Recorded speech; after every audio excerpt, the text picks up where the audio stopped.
요즘 제가 자주 하는 말 중에 이런 말이 있죠. 우리 인생은 우리 수준대로 되는 것도 아니고 또 우리 환경대로 되는 것도 아니고 우리가 기도한 대로 된다라는 그런 말씀을 드렸어요. 우리 한번 따라합시다. 인생은 수준대로 되는 것도 아니고 환경대로 되는 것도 아니고 기도한 대로 된다. 아멘. 예, 하나님께서 저와 여러분들에게 주시는 메시지입니다. 그래서 오늘 본문 말씀을 이제 기도라는 그런 관점에서 우리 한번 하나님께서 주시는 그런 교훈을 받기 원합니다. 광고한 것처럼 이제 10월 2일부터 11월 20일까지 50일 저녁 기도 대행진을 하는데 우리가 시작하기 전에 이 본문 말씀을 가지고 이 기도라는 세계가 얼마나 넓고 또 얼마나 풍성한가 또 우리가 좀 알지 못하는 다른 차원의 기도가 있는 것을 다시 한번 생각해 보는 시간이 됐으면 좋겠어요.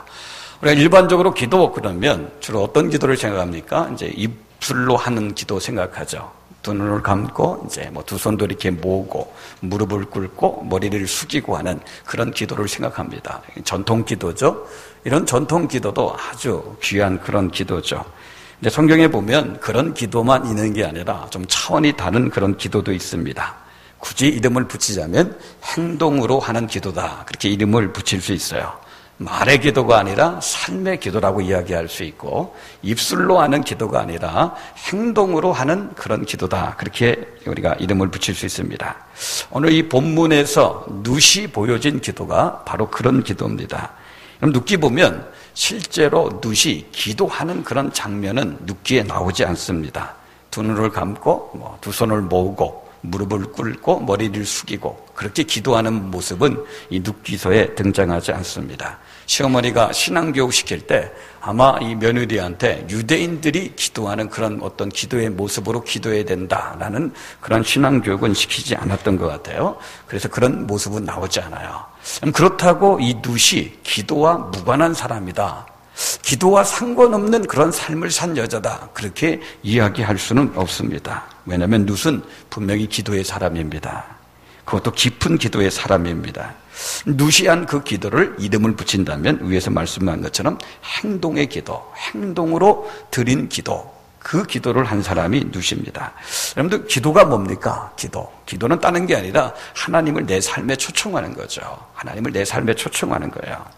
근데 입술로만 하나님을 내 삶에 초청하는 게 아니라 행동으로도 하나님을 내 삶에 초대할 수 있고 초청할 수 있죠.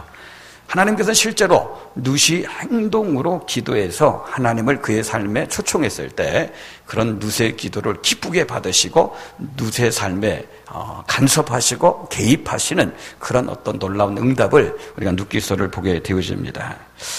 그래서 오늘 이 룻의 모습을 통해서 이 행동 기도가 참 중요하다. 여러분 그렇다고 또 이 전통 기도는 중요하지 않다.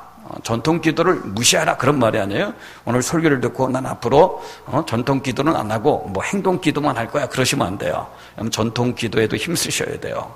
그죠? 두 손을 모으고 두 눈을 감고 무릎을 꿇고 입술로 드리는 일반적인 기도, 이 전통 기도에도 힘을 쓰셔야 되고 오늘 룻이 우리에게 보여준 이 행동 기도도 그 기도 생활 가운데 같이 이렇게 병행해서 할 때 우리 기도가 건강한 그런 기도가 될 수 있다는 겁니다. 행동으로 하는 기도가 도대체 뭘까? 이 룻의 모습을 통해서 어떤 모습을 통해서 룻이 지금 행동으로 기도하는 것일까? 그 첫 번째 행동 기도는 뭐냐면 이 룻이 이삭을 줍는 것입니다. 그러니까 이삭을 줍는 것이 하나님 앞에 행동으로 하는 그런 기도가 될 수 있다는 말입니다. 평소에 물론 여러분들 평소에 기도에 참 애쓰는 분들이 우리 교회 안에는 그래도 참 많이 있는 것 같아요. 근데 대부분의 그런 성도들 이렇게 보면 대부분의 교회 다니는 분 보면 평상시에는 기도를 잘 안 하다가 언제 기도를 하냐면 어떤 자기 인생 가운데서 뭔가 큰 문제가 터졌을 때 뭔가 힘들고 어려운 일이 생겼을 때 평소에는 기도 안 하다가 그런 일이 생기면 기도하는 분들이 의외로 참 많이 있어요. 제가 가끔 그런 말씀을 드렸죠. 평상시에는 새벽 기도를 이렇게 안 나오는데 어느 날 불쑥 집사님이 새벽 기도 나오면 그럴 때는 어떻게 하라고 했어요? 그냥 불쑥 새벽 기도 나오지 말고 꼭 저한테 문자를 달라고 했죠. 목사님 저 내일부터 새벽 기도 나갑니다. 절대 놀라지 마십시오. 이렇게 문자를 꼭 주셔야 돼요. 그렇지 않고 그냥 평상시 1년 내내 새벽 기도 안 나오시는 어떤 분이 어느 날 불쑥 새벽 기도 나오면 마음 한편은 참 반가워요. 참 저분이 오늘 새벽에 나왔네? 마음 한편은 참 반갑고 또 마음 한편은 참 이게, 좀 뭔가 이게 불안한 막 생각이 들어요. 야, 이게 저 집사님 집에 또 무슨 큰 일이 생겼나? 그런 어떤 생각이 드는 거예요. 지난번에 어떤 젊은 집사님도 저한테 문자를 보내서 목사님, 저 내일 새벽부터 새벽 예배 나갈 거니까 절대 놀라지 마세요. 이렇게 문자를 줬어요. 근데 제가 놀랬어요. 왜냐하면 문자를 보내고 안 나오시더라고요. 더 놀랬어요, 그래서. 근데 하여튼 여러분들 참 어떻게 해요? 일이 생길 때 나와서 기도하는 거, 이거 참 귀한 거예요. 이게 생길 때. 여러분 10월쯤 되면 우리 부모님들이 새벽에 나와서 기도하는 부모님들이 참 많이 있어요. 또 기도하는 자리에 나오시는 부모님도 많이 있고. 왜 그래요? 10월쯤 되면 뭐가 있어요? 입시가 있잖아요. 수능이 있잖아요. 이 수능이 있다 보니까 10월쯤 되면 새벽에 나와서 기도하시는 분도 있고 기도의 자리에 나와서 기도하시는 분도 있는데 그것도 참 귀한 모습이라고 저는 생각해요.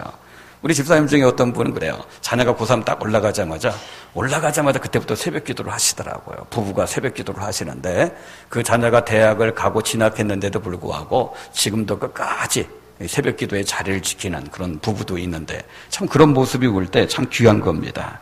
그럼 이처럼 우리가 평소에도 기도 생활에 힘써야 되지만 이런저런 문제나 기도 제목이 있을 때 기도에 힘쓰는 거, 그것도 하나님 보실 때 참 귀한 태도입니다. 하나님, 내가 지금 너무 어렵습니다. 내 힘으로 안 됩니다.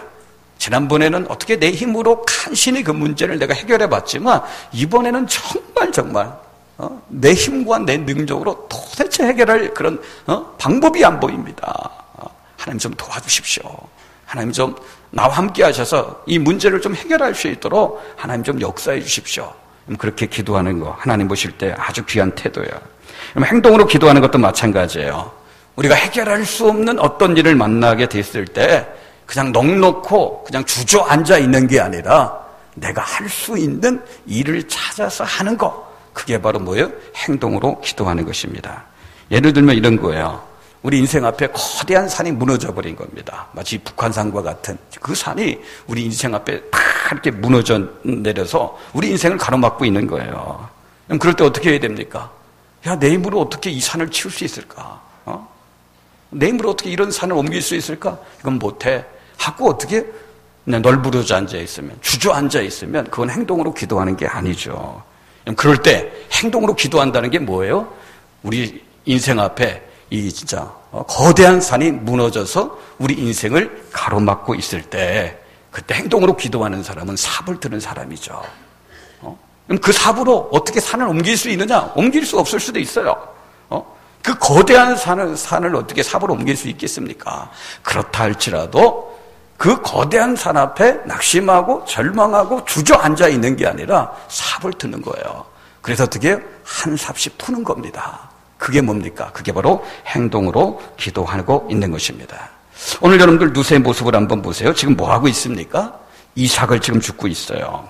지금 누세 가정에 닥친 그 어려움, 이삭을 줍는다고 해결될 게 아닙니다. 그죠? 망할 대로 다 망했잖아요. 망할 대로 다 망한 그런 가정이기 때문에 이삭이 밖에 나가서, 룻이 밖에 나가서 이삭을 줍는다고 해서 이 가정에 닥친 어려움이 해결될 수 있는 게 아니에요. 그럼에도 불구하고 그때, 그 시간에 룻이 할 수 있는 일이 이 이삭을 줍는 일이기 때문에, 이삭을 줍는 걸로 인해서 룻의 가정에 닥친 어려움은 해결할 수 없지만 그때 그가 할 수 있는 그 행동을 지금 룻이 하고 있는 겁니다. 밖에 나가서 어떻게 해요? 포기하지 않고 밖에 나가서 이삭부터 줍는 일을 하는 거예요. 이전 말씀 한번 보세요. 다시 한번 봅시다. 모압 여인 룻이 나오미에게 이르되 원하건대 내가 밭으로 가서 내가 누구에게 은혜를 입으면 그를 따라서 이삭을 줍겠나이다 하니 나오미에게 그에게 이르되 내 따라 갈지어다 하며. 지금 룻과 나오미가 서로 대화하고 있는 거예요. 얼마나 서글픈 대화입니까? 참 가슴 아픈 대화고 자존심 상한 그런 대화죠. 농사를 짓자니 땅 한 평도 없고 장사를 하자니 미천도 하나도 없고 입에 풀칠이라도 해야 되는데 먹을 것은 하나도 없고 당장 저녁 끼리가 없으니까 며느리가 보다 못해서 시어머니한테 나가서 이삭이라도 주워오겠습니다. 이 자존심 강한 나오미도 어떻게 할 수가 없으니까, 당장 떼거리가 없으니까, 그래, 그렇다면 나가서 이삭이라도 주워와라. 참 이 대화가 너무 서글프고 너무 힘들고 어려운 그런 대화입니다. 여러분 지금 이 집에 닥친 어려움은 이루 헤아릴 수 없을 정도로 너무나 큰 어려움이 다가왔어요. 말씀드린 것처럼 이삭 줍는다고 그 문제 해결되는 것이 아니에요. 그래도 지금 할 수 있는 일은 이삭을 줍는 일이에요. 그래서 어떻게 그 일부터 지금 누시 하고 있는 겁니다. 그걸 하나님께서 어떻게 기도로 받으시는 거예요. 삶에서 행동으로 옮기는 그 삶 자체를 하나님께서 기도로 받으시는 겁니다. 누시 이렇게 그나마 할 수 있었던 이유는 이스라엘 나라에게는 아름다운 풍속이 있기 때문에 그렇죠. 이스라엘 나라 사람들은 추수할 때 절대 떨어진 이삭은 줍지 않습니다. 그리고 오히려 또 마음 좋은 사람들은 일부러 이삭을 듬성듬성 많이 이렇게 떨어뜨려 놓습니다. 왜냐하면 고아와 가부들, 그 당시에 참 먹고 살기 힘든 고아와 가부들이 그 이삭을 주어가지고 먹고 살 수 있도록 하기 위해서 떨어진 이삭은 절대 줍지 않아요. 이삭을 더 많이 이렇게 떨어뜨려 놓기도 해요. 우리나라도 그런 풍습이 있죠. 우리 그 까치밥이라고 하죠. 여러분 홍시 열렸을 때 홍시 다 따지 않죠? 몇 개를 꼭 남겨두릅니다. 누구 먹으라고요? 까치 먹으라고. 근데 그 짐승 까치만 먹는 게 아니라 사람 까치도 그거 먹어요. 홍시가 없는 그 집안의 애들도 어떻게 그거 한두 개 따서 먹잖아요.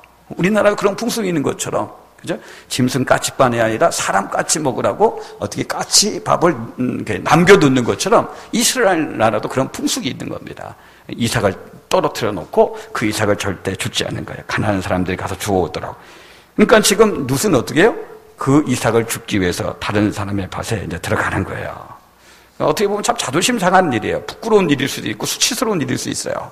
그래서 이삭을 줍는 사람들 보면 대체적으로 밤에 줍습니다. 낮에는 사람 만나면 부끄럽고 수치스럽고 자존심 상하니까 사람들이 자기 집에 다 돌아간 다음에 사람들이 없는 그 밤을 타가지고 남의 밭에 들어가서 이삭을 줍는 경우가 대부분입니다. 사랑하는 동역자 여러분, 이것이 바로 하나님 앞에 기도가 되는 거예요. 나가서 산을 옮길 수 없지만요, 한두 사 푸는 심정으로 이삭을 주었는데 그것이 바로 하나님 앞에 기도가 된 것입니다. 그 기도에 하나님이 어떻게 응답하십니까? 여러분 3절 말씀 한번 보세요. 룻이 가서 베는 자를 따라 밭에서 이삭을 줍는데 우연히 엘리멜렉의 친족 보아스에게 속한 밭에 이르렀더라. 이 3절 말씀은 2절의 기도에 대한 응답으로 주어진 말씀입니다. 지금 룻이 나가서 이삭을 줍는데 누구의 밭에 가서 이삭을 줬습니까? 그냥 이삭이 많은 밭에 가서 이삭을 줍는데 그 밭이 누구의 밭이냐면 엘리멜렉의 친족 보아스다, 그렇게 돼 있어요. 엘리멜렉의 친족, 자기 시아버지, 죽은 시아버지의 친족 보아스의 그 밭에 들어가서 이제 이삭을 줍는 거죠. 이게 계기가 돼서 나중에 이제 우리가 3장 4장을 계속 이제 보겠지만 이게 계기가 돼가지고 그 보아스를 통해서 룻의 가정이 놀랍게 회복되는 그런 역사가 룻기에 나오는 것을 보게 되어지는 거죠. 만약 룻이라는 이 여자가 이삭을 주우러 나가지 않았다면 보아스를 만나지 못했을 겁니다. 이삭을 주우러 나갔기 때문에 우연히 들어간 밭이 보아스의 밭이고 그 밭을 통해서 보아스를 또 이렇게 만나게 되는 거죠. 룻이 기도하니까 하나님이 응답하시는 거지, 룻이 기도하면 어떻게 하나님이 응답합니까? 부끄럽다고, 자존심이 있다고, 수치스럽다고 해서 나가서 이삭 줍지 않고 방에만 꽁꽁 그냥 앉아 있었다면 절대 보아스를 만나지 못했을 겁니다. 그러나 이 룻이 행동으로 기도하니까 하나님께서 보아스를 만나게 해주시는 그런 놀라운 응답을 이 룻에게 주는 거고, 그 응답으로 말미암아 이 룻의 가정이 회복이 되는 그런 역사가 나타나는 겁니다. 그러므로 사랑하는 동역자 여러분, 삶의 어떤 문제나 우리가 힘든 일을 만났다면 우리가 입술로도 기도하는 거, 이거 아주 중요하지만 그리고 어떻게 더 나아가서 행동으로 꼭 기도하셔야 되는 겁니다. 가끔 그 믿음 좋은 분 가운데 이런 말씀을 하는 분들이 있어요. 난 믿음으로 살 거야. 난 오직 믿음으로 살 거야. 나는 오직 하나님이 주시는 은혜로 살 거야. 그렇게 이야기하면서 아무것도 안 하는 거예요. 어려움이 있고 문제가 있는데 그냥 믿음으로 살 거라 이렇게 막 큰 소리 땅땅 치면서 아무것도 안 하는 그런 분들이 있어요.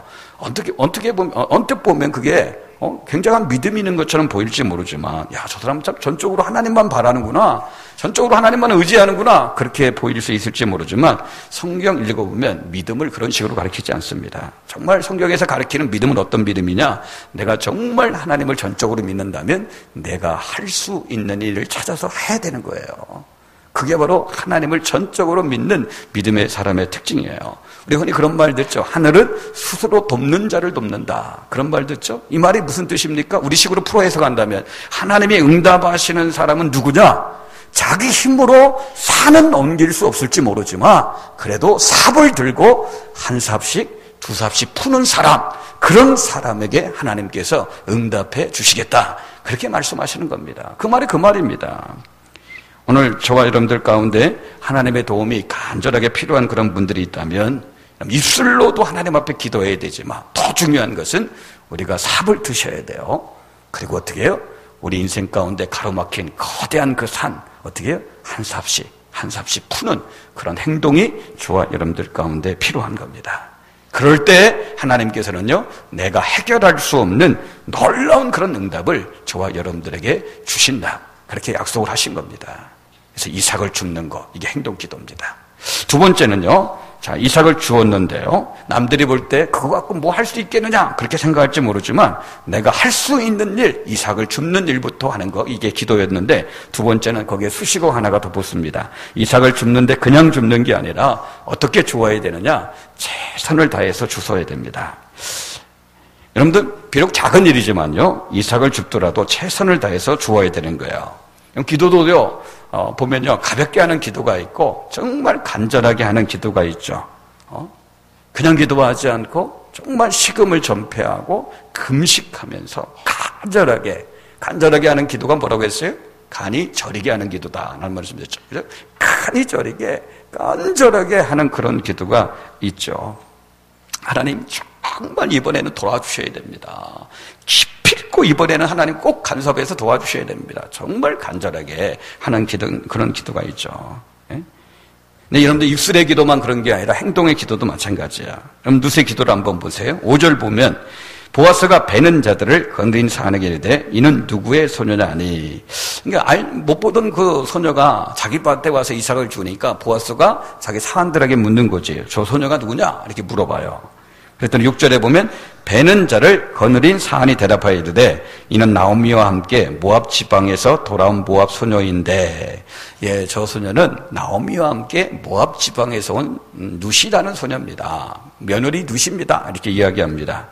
그러면서 뭐라고 이야기해요? 그 사안들이 7절. 우리 7절 말씀 같이 한번 읽어볼까요? 시작. 그의 말이 나로 베는 자를 따라 단 사이에서 이삭을 죽게 하소서 하였고 아침부터 와서는 잠시 집에서 쉰 후에 지금까지 계속하는 중이리이다.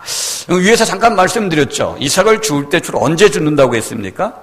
밤에 죽는다고 했죠. 밤에. 왜냐하면 좀 창피하니까 사람들 다 집에 돌아갔을 때 아무도 없을 때 밤에 몰래 나와서 그 이삭을 죽거든요. 근데 오늘 본문에 보면 룻은 언제부터 이삭을 주었대요? 아침부터 주었대요. 아침부터 저녁까지 계속해서 점심때 잠깐 집에 가서 쉰 걸 빼놓고는 아침부터 저녁까지 쉬지 않고 계속해서 이삭을 주었다고 그렇게 지금 보고를 하고 있는 거죠. 그 행동이 정말 하나님을 감동시키는 그런 기도가 된 것입니다. 여러분 혹시 야구 좋아하십니까? 언젠가 말씀드린 것처럼 목사는 모든 게 다 설교하고 연결된다고 했죠? 여자분들은 야구 안 좋아할지 모르지만 남자분들은 좋아하실 거예요. 그죠? 저도 야구를 굉장히 좋아하는 건 아니에요. 굉장히 좋아하는 건 아닌데, 그리고 재미있게 보는 사람 중에 하나요. 야구 선수 중에 참 좋아하는 그런 선수가 하나 있습니다. 누구냐면 양준혁이라는 선수예요. 지금 은퇴했죠? 양준혁이라는 그런 선수인데, 이 선수는 정말 야구에 정말 목숨을 건 선수 같아요. 최선을 다해서 야구를 합니다. 최선을 다해서. 예를 들면 그런 겁니다. 이 야구 선수가 내야 땅볼을 딱 치면요, 거의 다 죽거든요. 거의 다 내야 땅볼을 딱 치면 거의 다 죽는데, 이 내야 땅볼을 친 선수들은 자기가 죽는 줄 알기 때문에 1루까지 최선을 다해서 안 뜹니다. 그냥 서서히 죽는데 뛰어봤자 죽는데 하면서 서서히 가다가 말기도 하고 아예 안 뛰고 천천히 가는 그런 선수들이 대부분이에요. 근데 이 양준혁 선수는요, 자기가 내야 땅볼을 딱 쳤다 할지라도 분명히 지금 그 내야수한테 잡혀가지고 죽는 게 뻔한 거 알면서도 1루까지요 죽을 똥살똥하면서 뛰어가요. 최선을 다해서 1루까지 뛰어가는 거예요. 한두 번이 그런 게 아니에요. 매번 그래요. 이 양준혁 선수가 죽을 똥살똥 뛰어가지만 내가 산적은 별로 못 봤어요. 다 죽어요. 근데 본인도 알아요. 내가 뛰어봤자 죽는다는 거 다 압니다. 그런데도 절대 어슬렁어슬렁 가지 않아요. 진짜 100m 뛰는 그런 심정으로 최선을 다해서 일루 뛰어갑니다.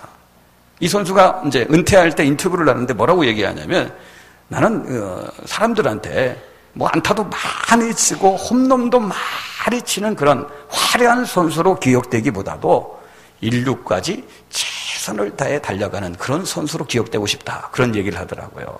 그 얘기를 딱 들으니까 아 그렇구나. 그런 생각이 있고 그런 자세가 되니까 내야 땅볼을 쳐도 저렇게 최선을 다해서 죽을 듯 산동하면서 뛰는구나. 그런 어떤 생각을 해본 적이 있습니다. 그럼 누시 바로 그런 기도를 드린 사람이에요. 객관적으로 보면 이미 다 끝난 사람이에요. 그죠? 자기 남편 죽었고 시아버지 죽었고요. 자기 시어머니 갖고 있는 거 아무것도 없어요. 땅 한 평도 없고 돈도 없고 그죠? 저녁 때거리도 없는 그런 어떤 형편입니다. 이미 다 끝난 게임입니다. 다 끝난 게임. 그가 이삭을 줍는다 할지라도 뭐가 해결될 수 있는 것이 아무것도 없어요. 그런데 이런 상황 가운데서 무슨 이삭을 주어요. 이삭을 줍는데 그냥 줍는 것도 아니고 어떻게 아침부터 저녁까지 최선을 다해서 이삭을 줍는 것을 보게 되어지는 거예요. 그게 바로 하나님 앞에 감동을 드리는 그런 기도가 돼서 하나님이 그 기도에 응답을 해 주신 거예요. 분명히 기억하셔야 돼요. 우리 인생의 가치는요, 내가 이루어낸 어떤 결과물에 의해서 우리 인생의 가치가 결정되는 게 아니라 그 일에 우리가 쏟은 땀의 무게에 의해서 우리 인생의 가치가 결정된다는 것을 아셔야 됩니다. 어떤 일을 해내느냐 이게 중요한 게 아니라 그 일을 내가 어떤 자세로 했느냐 하나님은 그걸 더 중요하게 보시는 겁니다. 우리 진인사 대천명이라는 말 우리가 잘 알고 있죠. 사람이 할 수 있는 일을 다 하고 천명 그 처분은 내가 하늘에 맡긴다. 그죠? 사람이 할 수 있는 최선을 다 하고 나서 그 처분을 하늘에 맡기는 그런 자세. 이 동양 고전에 나오는 말이지만요. 이 성경의 사상과 아주 일치되는 그런 사상입니다. 하나님은 땀 흘려 최선을 다하는 자에게 응답을 해 주십니다. 우리 사랑하는 동역자 여러분, 지금 저와 여러분들의 삶 가운데 힘들고 어려운 문제가 있습니까? 정말 거대한 산이 무너져 내려진 그런 상황과 환경에 처해 있습니까? 그렇다면 일단 삽을 드십시오. 삽을 드십시오. 그리고 그 삽으로 푸십시오. 푸시는데 최선을 다해서 푸셔야 돼요. 최선을 다해서 푸셔야 됩니다. 그러면 하나님께서 그 행동에 감동을 받으셔서 우리에게 놀라운 그런 응답을 주시는 겁니다. 한 가지 더 보면요. 이 누시 한 행동의 기도, 행동을 하는 기도. 할 수 있는 일을 찾아서 하는 거고, 두 번째는 그 일을 하는데 최선을 다해서 하는 거죠. 세 번째는 뭐냐면 그 일을 최선을 다해서 하는데 감사하면서 하셔야 됩니다. 이삭을 줍는데 땀 흘리면서 주셔야 돼요. 근데 또 땀을 흘리면서 주어야 되는데 또 어떻게 주어야 되냐? 감사하면서 주셔야 돼요. 우리 하나님은 땀을 참 좋아하십니다. 근데 땀 중에 하나님이 가장 좋아하는 땀이 뭐냐면 감사가 묻어있는 땀. 그죠? 감사가 배어있는 땀을 하나님께서 가장 좋아하십니다. 원망이 묻어있는 땀이 아니에요. 짜증과 불평이 묻어있는 그런 땀이 아니라 감사가 배어있는 그 땀을 하나님께서는 가장 기뻐하시는 거예요. 입술로 기도할 때도 마찬가지죠. 우리가 저와 여러분들이 입술로 기도할 때 감사로 기도할 때도 있고 원망과 불평과 짜증으로 기도할 때도 있지 않습니까? 제가 언젠가 그런 말씀 드렸죠. 전 지금도 기억하고 있는데 우리 모교회 그 여전도 회장인 그분 얼마나 삶이 힘들고 어려웠으면 밤에 와서 밤새 기도하는데 하나님 입장 좀 바꿔놓고 생각하세요. 밤새 그 기도밖에 안 해요. 하나님 입장 좀 바꿔놓고 생각하세요. 그렇게 기도한다고 해도 그 입장이 바뀌어지는 거 아닌데 하여튼 밤새 입장 좀 바꿔놓고 생각해서 난 그렇게 기도하는 분한테 묻고 싶어요. 그럼 본인은 하나님 입장이 됐는지 좀 한번 묻고 싶어요. 하나님만 좀 자기 입장 좀 대달라는 거 아니겠어요? 하여튼 그분이 그래요. 밤새 입장 좀 바꿔놓고 생각해달라고 하면서 원망하고 불평하는 그런 기도를 하는 것을 들은 적이 있는데 물론 그런 기도도 참 어떻게 보면 하나님 보실 때 귀하게 받으실 수 있습니다. 그러나 정말 하나님이 귀하게 받으시는 기도는 어떤 기도인가? 감사가 묻어있는 그런 기도입니다. 행동의 기도도 마찬가지예요. 같은 밭에서 이삭을 주었다고 해도 그 이삭이 다 같은 이삭이 아닌 겁니다. 어떤 사람은 이삭을 줍는데 온갖 짜증과 불평으로 이삭을 줍는 사람이 있어요. 야, 내 신세가 왜 이 모양 이 꼴일까? 어디 시집을 와도 이런 집구석에 시집 와가지고 내가 내가 이 고생을 당할까? 아이고 내 팔자야 하면서 억지로 그냥 이삭을 주고, 그죠? 원망과 불평하며 짜증내면서 그 이삭을 줍는 사람들도 있을 수 있어요. 그런데 지금 룻은 그렇게 하지 않습니다. 그럼 10절 말씀 다시 한번 봅시다. 10절 말씀에 룻이 엎드려 얼굴을 땅에 대고 절하며 그에게 이르되 나는 이방 여인이거늘 당신이 어찌하여 내게 은혜를 베푸시며 나를 돌보시나이까 하니. 그러니까 룻이 아침부터 저녁까지 열심히 하니까 보아스가 호의를 베풀어 주는 거죠. 그 룻에게 목이 마르면 물 마셔라. 그리고 그 종들에게 명령을 합니다. 절대 이 여자에게 찝쩍거리지 말아라. 그리고 이 이삭을 듬성듬성 일부러 많이 떨어뜨려 놔라. 그런 호의를 베푸는 거죠. 그런 호의에 대해서 지금 룻이 어떻게 행동하는 거예요? 보아스에게 정말 감사합니다, 고맙습니다 이렇게 이야기하는데 그게 행동으로 드러나는 거죠. 어떤 행동입니까? 룻이 엎드린 거죠. 그리고 얼굴을 땅에 대고, 그러면 어떻게 또 절하면서, 그러면서 감사합니다, 진심으로 감사합니다. 그렇게 지금 룻이 감사를 하고 있는 겁니다. 그럼 우리가 생각할 때 아니 그런 호의를 받았으면 감사하는 거 당연하지, 이러면 그렇게 생각할지 모르지만 성경은 절대 그걸 당연하게 보지 않습니다. 누가복음 17장에 우리가 잘 아는 사건 하나 나오죠. 10명의 나병 환자들이 예수님을 만나서 그 불치병인 나병 환자를 깨끗하게 고침받죠. 그럼 10명의 나병 환자들이 다 고침받은데 예수님 앞에 돌아와서 감사를 표현한 사람 몇 명입니까? 몇 명이에요? 한 명이에요, 한 명. 그때 예수님께서 뭐라고 말씀하셔요? 10명이 다 고침받지 않았느냐? 10명이 다 고침받지 않았느냐? 나머지 9은 어디 갔느냐? 왜 너 혼자 돌아와서 나에게 감사를 표현하느냐? 나머지 9은 도대체 어디 갔느냐? 그렇게 말씀하십니다. 나머지 9은 어디 갔느냐? 그 말 속에는 예수님의 그 서운함과 섭섭함이 묻어나오는 거죠. 그러나 예수님의 서운함과 섭섭함이 그 말 속에도 묻어나오지만 그 말은 우리에게 뭘 보여주냐면 예수님이 우리에게 보여주는 통계입니다. 통계. 그 통계예요. 예수님이 직접 모든 인생들에 대한 통계를 그 말씀을 통해서 우리에게 지금 보여주고 있는 겁니다. 그럼 세상에서 하나님의 은혜를 받지 않는 사람이 누가 있습니까? 저나 여러분들이나 하나님의 은혜를 받지 않는 사람들이 누가 있어요? 다 은혜를 받았잖아요. 그러나 예수님 앞에 나와서 정말 감사합니다. 이렇게 감사를 표현하는 사람 몇 명이라고요? 통계가 10명 중에 1명이라는 거예요. 10명 중에 1명. 그게 예수님이 우리에게 보여준 통계예요, 통계. 여러분 정말 충복합니다. 정말 예수님 앞에 감사를 이렇게 표현하는 그 통계 안에 저와 여러분들이 들어가시길 주님의 이름으로 축원합니다. 예? 룻이 참 귀한 것은요, 룻이 참 열심히 일했어요. 땀 흘리면서 최선을 다해 일했어요. 그러면서 더 귀한 게 뭐냐면 그 땀은요, 감사가 묻어있는 땀, 감사가 배어있는 그 땀을 흘리면서 최선을 다해 일했던 사람이 룻이란 여자예요. 그래서 하나님께서 그 기도에 놀랍게 응답해 주시는 거예요. 아까 기도가 뭐라고 했습니까? 기도는 하나님을 내 삶에 초청하는 거라고 했죠. 하나님을 내 삶에 초청하는 거. 하나님을 내 삶에 초청하는 가장 강력한 무기가 뭐냐? 그게 감사입니다. 감사. 제가 언젠가 그런 말씀 드렸죠?